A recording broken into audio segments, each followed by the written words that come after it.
Hey everyone, welcome to सरकारी advance again. तो इस वीडियो में जो है मैं आप सभी के साथ एक इंपॉर्टेंट डिस्कशन करने वाला हूं जो कि एम्स नॉरसेट 2023 के 5 वाला जो उसका सेशन है उसके बारे में डिस्कशन करने वाला हूं। ठीक है, तो एम्स नॉरसेट 5 जो कि आपका अभी कंडक्ट होने वाला है, तो उसके रजिस्ट्रेशंस ऑलरेडी स्टार्ट हो चुके हैं एंड 25 अगस्त 2023 जो है वो उसकी लास्ट डेट रहने वाली है। एंड इस बार जो है आपको जैसे पता होगा कि इस बार एग्जाम पैटर्न में काफ़ी ज़्यादा चेंजेस हुए हैं एंड इस बार जो एग्ज़ाम है वो पार्ट 1 एंड पार्ट 2 दो स्टेजेस में होने वाला है। तो दो स्टेजेस जब आप क्लियर कर लोगे तो उसके बाद जो है आपका फाइनल सिलेक्शन होगा एज पर योर मेरिट। ठीक है, तो एग्जाम पैटर्न क्या रहने वाला है एंड पार्ट 1 और पार्ट 2 में किस तरीके से जो इसको डिस्ट्रीब्यूट किया गया है एंड क्वालिफाइंग मार्क्स वगैरह कितने हैं, तो ये सब चीज़ें जो है मैंने एक अलग वीडियो में बता दी थी ऑलरेडी। तो उस वीडियो का लिंक आपको कमेंट सेक्शन में मिल जाएगा, वहां से जाके चेकआउट कर सकते हो। एंड दूसरी इंपॉर्टेंट चीज़ कि एप्लीकेशन फॉर्म किस तरह से फिल करना है, लाइक उसमें फोटोज वगैरह या सिग्नेचर, थंब इम्प्रेशन, ये सब चीज़ें कैसे अपलोड करनी है, तो उसकी भी मैंने वीडियो अपलोड कर दी थी। तो दोनों ही वीडियोस का लिंक जो है आपको कमेंट सेक्शन में मिल जाएगा। तो अभी इस वीडियो में जो मैं डिस्कस करूंगा वो इसकी एलिजिबिलिटी क्राइटेरिया के बारे में डिस्कशन करने वाला हूं, या जो एज लिमिट है वो कितनी रहती है तो उसके बारे में मैं डिस्कस करने वाला हूं। तो जो भी ऐसे कैंडिडेट्स हैं जिन्होंने अभी तक फॉर्म फिल नहीं करा तो वो इसकी एलिजिबिलिटी समझ के एंड फिर अगर वो एलिजिबल हैं एंड फॉर्म फिल करना चाहते हैं तो वो कर सकते हैं। और जिसको ऑलरेडी एलिजिबिलिटी के बारे में पता है, होपफुली उन्होंने अपना जो फॉर्म फिल कर लिया होगा एंड अगर नहीं करा तो वीडियो का लिंक कमेंट सेक्शन में मिल जाएगा, उसको फॉलो करके आप फॉर्म अपना फिल कर सकते हो। ठीक है, तो 25 अगस्त जो है वो इसकी लास्ट डेट रहने वाली है। तो यहाँ पर जो है एलिजिबिलिटी क्राइटेरिया क्या रहता है एम्स नॉरसेट के लिए। एम्स नॉरसेट बेसिकली किसके लिए है, अगर आपको एम्स में नर्सिंग ऑफिसर बनना है। ठीक है, तो जब आपका नर्सिंग कोर्स कंप्लीट हो जाता है, यहाँ पर दो ऑप्शंस रहते हैं, मतलब या तो आपने जीएनएम का कोर्स कंप्लीट किया हो या फिर आपने जो है बीएससी नर्सिंग कंप्लीट किया हो। तो इन दोनों ही केसेस में जो है आप यहाँ पर एम्स नॉरसेट के लिए एलिजिबल हो जाते हो। ठीक है, तो एसेंशियल क्वालिफिकेशन के बारे में हम लोग पहले समझ लेते हैं। तो पहले उनके लिए बात करते हैं जिन्होंने अपना बीएससी नर्सिंग किया हुआ है। ठीक है, तो एसेंशियल क्वालिफिकेशन में जो पार्ट 1 है उसमें पॉइंट नंबर ए लिखा है, बीएससी ऑनर्स नर्सिंग और BSc nursing from an Indian nursing council और state nursing council recognised institute और यूनिवर्सिटी। तो आपने या तो बीएससी ऑनर्स नर्सिंग किया हो या बीएससी नर्सिंग किया हो, ज्यादा कुछ इसमें डिफरेंस रहता नहीं है। ठीक है, किसी भी ऐसे इंस्टीट्यूट से जो आईएनसी यानी कि इंडियन नर्सिंग काउंसिल से उसको रिकॉग्निशन मिला हुआ है, या फिर आपका जो स्टेट नर्सिंग काउंसिल है उससे उसको रिकॉग्निशन मिला हुआ है, तो दोनों ही ऐसे जो भी कॉलेजेस हैं वहां से आपने अगर अपना नर्सिंग कंप्लीट किया है, चाहे वो प्राइवेट हो गवर्नमेंट हो, कोई भी प्रॉब्लम नहीं है। दोनों ही टाइप के कॉलेज यहाँ पर, मतलब दोनों की वैल्यू सेम रहती है नॉरसेट के लिए। ठीक है, तो आपने प्राइवेट कॉलेज से किया हो गवर्नमेंट कॉलेज से किया हो, कोई भी प्रॉब्लम नहीं है, बट उसका जो रिकॉग्निशन है वो इंडियन नर्सिंग काउंसिल या फिर स्टेट नर्सिंग काउंसिल से होना चाहिए। तो ऐसे कैंडिडेट्स जो हैं वो यहाँ पर डायरेक्टली एलिजिबल रहते हैं। जैसे ही आपको अपनी डिग्री मिल जाती है आप यहाँ पर एलिजिबल हो जाते हो। लेकिन इसके साथ एक और चीज चाहिए होती है, वो होता है आपका रजिस्ट्रेशन फॉर काउंसिल। मतलब ये है कि आपने इंडियन नर्सिंग काउंसिल या फिर जो स्टेट नर्सिंग काउंसिल है वहां पे आपने अपना जो नर्सिंग रजिस्ट्रेशन है वो करवा लिया है एज नर्सेस एंड मिडवाइफ। ठीक है, तो आरएन एंड आरएम का जो रजिस्ट्रेशन होता है वो आपके पास होना चाहिए। तो डिग्री आपकी कंप्लीट हो गई है एंड उसके बाद आपके पास आरएन आरएम का जो रजिस्ट्रेशन है वो अगर आपके पास है तो आप यहाँ पर डायरेक्टली फॉर्म फिल करके अगर आपका एग्जाम क्लियर हो जाता है तो आप जो है जॉब के लिए यहाँ पर एलिजिबल हो जाते हो। दूसरी कंडीशन जो है वो उन कैंडिडेट के लिए जिन्होंने बीएससी पोस्ट सर्टिफिकेट किया है या पोस्ट बेसिक बीएससी नर्सिंग किया है। ठीक है, तो इसका मतलब ये है कि जैसे मान लो आपने पहले डिप्लोमा कोर्स किया है, जैसे कि जीएनएम हो गया, तो जीएनएम जो होता है वो आपका डिप्लोमा होता है नर्सिंग में, अगर आपने वो कर लिया एंड उसके बाद अगर 2 साल का जो कोर्स होता है जैसे कि बीएससी पोस्ट सर्टिफिकेट नर्सिंग में या फिर पोस्ट बेसिक नर्सिंग, तब भी आप यहाँ पर डायरेक्टली एलिजिबल हो जाते हो अगर आपका जो रजिस्ट्रेशन है वो स्टेट नर्सिंग या फिर इंडियन नर्सिंग काउंसिल में हो चुका है एज एन आरएन और आरएम। ठीक है, तो उस केस में भी आप यहाँ पर एलिजिबल रहोगे। तो इसका जो मतलब पूरा अगर हम इसको ब्रीफ करते हैं इस मतलब एट द एंड इस पॉइंट को, तो इसका मतलब यही है कि आपने ग्रेजुएशन ले ली है अपनी नर्सिंग में एंड उसके बाद आपका रजिस्ट्रेशन हो चुका है एज एन आरएम और आरएन। ठीक है, और कहाँ पर स्टेट नर्सिंग काउंसिल या फिर इंडियन नर्सिंग काउंसिल में, तो आप डायरेक्टली यहाँ पर एलिजिबल हो जाते हो। अब दूसरी कंडीशन यहाँ पर उन कैंडिडेट्स के लिए है जिन्होंने जीएनएम का कोर्स किया हुआ है। ठीक है, मतलब उन्होंने ना तो बीएससी नर्सिंग किया है, ना बीएससी ऑनर्स नर्सिंग किया है, ना पोस्ट बेसिक नर्सिंग किया है, ना ही बीएससी पोस्ट सर्टिफिकेट नर्सिंग में किया हुआ है।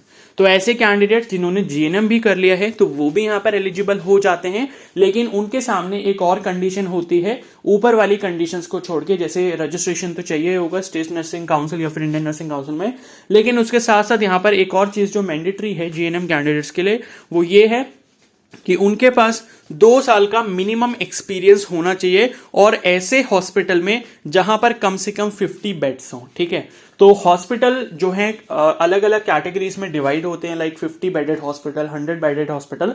तो जो भी उसकी कैपेसिटी है वो डॉक्यूमेंट्स में आपके पास लीगली वो लिखा होना चाहिए कहीं ना कहीं कि वो 50 बेडेड है या नहीं कम से कम। तो अगर जो भी ऐसे हॉस्पिटल्स हैं जहां पर 50 बेड्स हैं मिनिमम, जो कि मिनिमम 50 बेडेड हॉस्पिटल है, तो आपने अगर वहां से अपना 2 साल का एक्सपीरियंस किया है, ठीक है, वर्क एक्सपीरियंस होना चाहिए, मतलब आपने जॉब की हो, ठीक है, तो आप यहां पर जो है इसके बाद एलिजिबल हो जाते हो। तो जीएनएम के साथ आपके पास एक तो रजिस्ट्रेशन होना चाहिए आरएनआरएम वाला, और दूसरा ये कि आपके पास 2 साल का एक्सपीरियंस यहाँ पे होना चाहिए। ठीक है, अब देखो ये जो 2 साल का एक्सपीरियंस है ये जरूरी नहीं है कि आपने किसी एक ही हॉस्पिटल से किया हो। अगर सपोज आपने 1 साल कहीं और किया और 1 साल दूसरे हॉस्पिटल से किया तब भी कोई प्रॉब्लम यहाँ पर नहीं होती। बट ये है कि ओवरऑल जो आपका एक्सपीरियंस है वो पूरा का पूरा 2 साल का होना चाहिए। ठीक है, तो ये चीज हो गई जीएनएम कैंडिडेट्स के लिए जिन्होंने अपना जीएनएम कंप्लीट किया है, उसके बाद उनका 2 साल का जो है एक्सपीरियंस होना चाहिए। बाकी इस एक्सपीरियंस में इंटर्नशिप काउंट नहीं होता है। जैसे अगर आपको मान लो जीएनएम में इंटर्नशिप करवाई जाती है तो वो एक्सपीरियंस में आपके काउंट नहीं होता। तो इंटर्नशिप के अलावा जो आपने 2 साल का एक्सपीरियंस किया होगा वो आपका यहाँ पर काउंट होगा। ठीक है, और बाकी आरएन और आरएम वाला जो रजिस्ट्रेशन है state nursing council, Indian nursing council में, वो तो आपको यहाँ पर भी चाहिए ही होगा। तो ये रही बात एजुकेशनल क्वालिफिकेशन की। आई होप यहां पर क्लियर हो गया होगा। अब बात कर लेते हैं एज लिमिट के बारे में, यानी कि कितनी एज आपकी होनी चाहिए मैक्सिमम जब आप इसमें अप्लाई कर सकते हो। तो मिनिमम तो देखो 18 साल है, एंड नर्सिंग करो या जीएनएम करो तो मिनिमम 18 साल तो हर किसी की हो ही जाती है, क्योंकि जीएनएम भी अगर आप करते हो तो वो 12th के बाद ही होता है, या बीएससी नर्सिंग भी करते हो तो वो भी आपका 12th के बाद ही होता है। तो मतलब ये है कि अगर 17 या 18 की एज में आप 12th भी कर रहे हो तो उसके बाद अगर आप 4 साल लगाओगे तो सबका लगभग 21-22 ईयर्स तो रहता ही है। तो मिनिमम तो देखो सबका क्राइटेरिया यहाँ पर स्टैब्लिश हो जाता है, बट मैक्सिमम एज का क्या? ठीक है, तो मैक्सिमम एज जो है वो यहाँ पर 30 ईयर्स है, लेकिन कुछ कैटेगरी के कैंडिडेट्स को यहाँ पर रिलैक्सेशन दिया जाता है जिसके बारे में अभी हम लोग बात करने वाले हैं। तो for all AIIMS between 18 to 30 years ये इन्होंने एज मतलब एज लिमिट दी है। तो मैक्सिमम जो एज है वो यहाँ पर 30 साल के लिए दी गई है। ठीक है, तो जनरली जो इसकी एज है मैक्सिमम एज लिमिट वो 30 साल है। तो अगर आपकी 30 साल मैक्सिमम एज हो चुकी है तो आप यहाँ पर अप्लाई नहीं कर पाओगे, लेकिन 30 साल अभी जो है 30 साल से कम है तो आप यहाँ पर एलिजिबल रहने वाले हो। ठीक है, बाकी आगे बात करते हैं इसकी। हाँ, और इन्होंने एक चीज ये लिखी है कि age shall be counted on the last date of closing of the application form, यानी कि एप्लीकेशन फॉर्म की जो लास्ट डेट है, जैसे मैंने बोला 25 अगस्त 2023, तो 25 अगस्त 2023 तक अगर आपकी मैक्सिमम एज 30 साल हो चुकी है, 30 ईयर्स हो चुकी है, तब तक आप अप्लाई कर पाओगे। ठीक है, लेकिन क्या है अगर मान लो 30 ईयर्स आपकी सपोज 25 अगस्त के बाद मान लो 26 अगस्त को किसी की 30 ईयर्स एज हो रही है तो कोई प्रॉब्लम नहीं है, वो अप्लाई कर सकता है। बट 25 अगस्त 2023 तक जो है 30 साल से ऊपर आपकी एज नहीं जानी चाहिए। ठीक है, तो ये चीज आई होप समझ आ गई होगी। एंड उसके बाद हम लोग रिलैक्सेशन की बात कर लेते हैं कि किस कैटेगरी के कैंडिडेट को एज रिलैक्सेशन कितना दिया जाता है यहाँ पे। ठीक है, तो एज रिलैक्सेशन ये 7th वाले पॉइंट में लिखा है। तो cut off date to determine eligibility in terms of the age of the candidates will be last date. तो ये मैंने बता दिया, एप्लीकेशन फॉर्म की जो लास्ट डेट होगी वही आपकी कट ऑफ डेट होगी, यानी कि 25 अगस्त 2023 तक। अगर हम जनरली सभी कैंडिडेट्स की बात करें तो मैक्सिमम एज उनकी 30 ईयर से ज्यादा नहीं होनी चाहिए। उसके बाद इन्होंने ये लिखा है कि SC, ST, OBC candidates who opt to apply for unreserve vacancies will not be eligible for age relaxation. अब मान लो कोई ऐसा कैंडिडेट है, सपोज वो SC, ST या OBC कैटेगरी से बिलोंग करता है, लेकिन फिर भी अगर उसने अपने फॉर्म में जनरल कैटेगरी फिल कर दी तो वो उसका एज रिलैक्सेशन वाला जो क्राइटेरिया वो खत्म हो जाएगा। मतलब मैक्सिमम एज जो लिमिट रहेगी उसके लिए 30 ईयर्स ही रहेगी। कहने का मतलब यह है कि फॉर्म में जो भी आप कैटेगरी फिल करते हो, जो भी सब कैटेगरी फिल करते हो, एज रिलैक्सेशन आपको उसी के अकॉर्डिंग यहां पर दिया जाता है। ठीक है, उसके बाद यहां पर है अब इन्होंने एज रिलैक्सेशन के बारे में सारी चीजें लिखी हैं। तो देखो, जनरल कैटेगरी के लिए, मतलब जनरल कैटेगरी में जितने भी कैंडिडेट्स आ गए जिनके पास कोई और अदर कैटेगरी नहीं है या और कोई कोटा नहीं है, तो उनके लिए जो एज लिमिट है वो 30 ईयर्स है। उसके बाद अगर कोई कैंडिडेट जो है वो एससी या फिर एसटी कैटेगरी को बिलोंग करता है, उसके डॉक्यूमेंट जो भी है कैटेगरी सर्टिफिकेट आपका एससी एसटी का बना हुआ है, तो उस केस में आपको 5 ईयर्स का यहाँ पर रिलैक्सेशन दिया जाता है। मतलब सपोज अगर कोई कैंडिडेट है वो एससी या फिर एसटी कैटेगरी में फॉल करता है, तो उसके लिए जो मैक्सिमम एज लिमिट यहाँ रहेगी वो 35 ईयर्स रहेगी, और 35 ईयर्स से ज्यादा आपकी एज नहीं होनी चाहिए 25 अगस्त 2023 तक इस वाले फॉर्म के लिए। ठीक है। उसके बाद अगर ओबीसी कैटेगरी से कोई कैंडिडेट बिलोंग करता है तो उसके लिए 3 साल का रिलैक्सेशन दिया, यानी कि मैक्सिमम एज लिमिट उसके लिए 33 ईयर्स यहां पर रहेगी। अगर कोई कैंडिडेट पीडब्ल्यूबीडी सब कैटेगरी में आता है, ठीक है, पीडब्ल्यूबीडी का मतलब है पर्सन विद बेंचमार्क डिसेबिलिटी। अगर आपके पास इसका सर्टिफिकेट है, आपके पास इसका प्रूफ है, तो यहां पर आप 10 ईयर्स के एज रिलैक्सेशन के लिए एलिजिबल हो जाते हो। तो सपोज अगर आप जनरल कैटेगरी में हो और साथ में आपका पीडब्ल्यूबीडी सब कैटेगरी है, तो 40 ईयर्स यानी कि 40 साल आपकी यहां पर मैक्सिमम एज रहती है यहां पर अप्लाई करने के लिए। अगर मान लो कोई कैंडिडेट है वो ओबीसी कैटेगरी से बिलोंग करता है, लेकिन वो साथ साथ सब कैटेगरी उसकी पीडब्ल्यूबीडी भी है, यानी कि वो पीडब्ल्यूबीडी सब कैटेगरी में भी फॉल करता है, बट जो उसकी कैटेगरी है वो उसकी ओबीसी है, तो इस केस में यहां पर 13 ईयर्स का रिलैक्सेशन दिया जाएगा। मतलब कहने का यही है कि पीडब्ल्यूबीडी जो क्राइटेरिया है जनरल कैटेगरी के लिए, जो कि 10 साल का एज रिलैक्सेशन है, उसमें ओबीसी वाला हम और ऐड कर देते हैं, जो कि आपका 3 साल और हो गया। तो 10+3 यानी कि 13 ईयर्स का एज रिलैक्सेशन यहां पर ओबीसी कैटेगरी को कैंडिडेट को मिल जाता है जो पीडब्ल्यूबीडी सब कैटेगरी में फॉल करते हैं। उसी तरीके से अगर कोई कैंडिडेट एससी एसटी कैटेगरी को बिलोंग करता है, तो जैसे ऊपर 5 साल का रिलैक्सेशन उनके लिए था और पीडब्ल्यूबीडी वाला 10 साल का और हो गया, तो टोटल 15 ईयर्स का रिलैक्सेशन उनको और दे दिया जाता है। तो 30 और प्लस 15 यानी कि 45 ईयर्स की एज लिमिट रहेगी उन कैंडिडेट्स के लिए जो एससी या फिर एसटी कैटेगरी को बिलोंग करते हैं, साथ साथ उनका पीडब्ल्यूबीडी कोटा भी यहां पर लगता है। ठीक है। उसके बाद जो है यहां पर ex serviceman and commission officers including ECO and SSCO. ठीक है।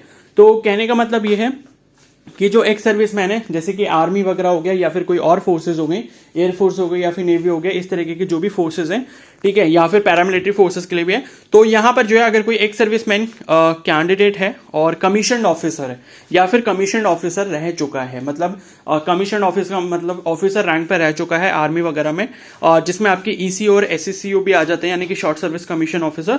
ठीक है। तो उनके लिए 5 ईयर्स का रिलैक्सेशन यहां पर दिया गया है। अब इन सभी कैंडिडेट्स के लिए डिटेल यहां पर और ज्यादा अच्छे से दी गई है। तो central government civilian employees for group B post, ठीक है, तो जो सेंट्रल गवर्नमेंट के सिविलियन एम्प्लॉयज हैं उनके लिए भी यहां पर कुछ रिलैक्सेशन है। तो यहां पर जो है 5 साल का रिलैक्सेशन दिया गया है उनके लिए जो जनरल कैटेगरी को बिलोंग करते हैं। ठीक है। लेकिन ये लिखा है कि कम से कम उनकी 3 साल की रेगुलर सर्विस यहां पर होनी चाहिए अगर वो सेंट्रल गवर्नमेंट सिविलियन एम्प्लॉय है। सिविलियन का मतलब अगर आप आर्म्ड फोर्सेस में नहीं हो। ठीक है। तो उस केस में आपको 5 साल का रिलैक्सेशन दिया जाएगा एज में। और उसी तरीके से अगर ओबीसी कैटेगरी का कोई कैंडिडेट है तो उसमें 5 और 3 और ऐड कर देंगे। जो ओबीसी कैटेगरी का रिलैक्सेशन ऊपर देखा था हमने जनरल कोटा के लिए, वो आपका 3 ईयर्स और ऐड हो जाएगा, तो 5+3 यानी कि 8 ईयर्स उनको और मिल जाएगा। और इसी तरीके से एससी एसटी के लिए 5+5 यानी कि 10 ईयर्स का रिलैक्सेशन और मिल जाएगा अगर किसी कैंडिडेट ने सेंट्रल गवर्नमेंट में जॉब की है कम से कम 3 साल के लिए। और 3 साल से ज्यादा भी तो अभी कोई प्रॉब्लम नहीं, लेकिन 3 साल से कम की सर्विस उसकी नहीं होनी चाहिए, तभी वो इस रिलैक्सेशन के लिए एलिजिबल रहेगा। ठीक है।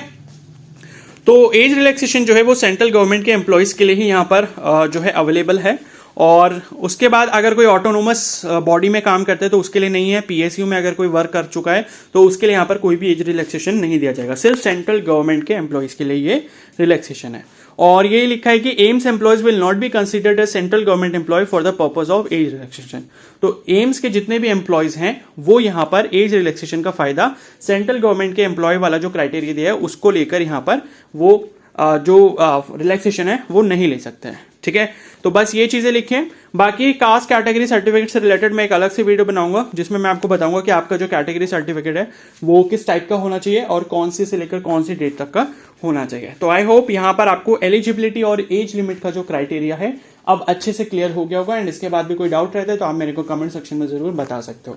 और अगर ये वीडियो आपको हेल्पफुल लगे हो तो प्लीज इसको जरूर लाइक कर देना, चैनल पर नए तो सब्सक्राइब कर लो और बेल आइकन को प्रेस कर लो ताकि फ्यूचर अपडेट्स आपको इसके बारे में मिलते रहें। बाकी फॉर्म फिल करना है तो उसका वीडियो का लिंक कमेंट सेक्शन में है। और साथ साथ अगर आपको एग्जाम पैटर्न के बारे में इंफॉर्मेशन चाहिए कि एग्जाम पैटर्न में क्या क्या चेंजेस इस बार हुए हैं, क्या सिलेबस रहेगा, तो उसका लिंक भी आपको कमेंट सेक्शन में मिल जाएगा वीडियो का। Okay, so thank you and have a nice day.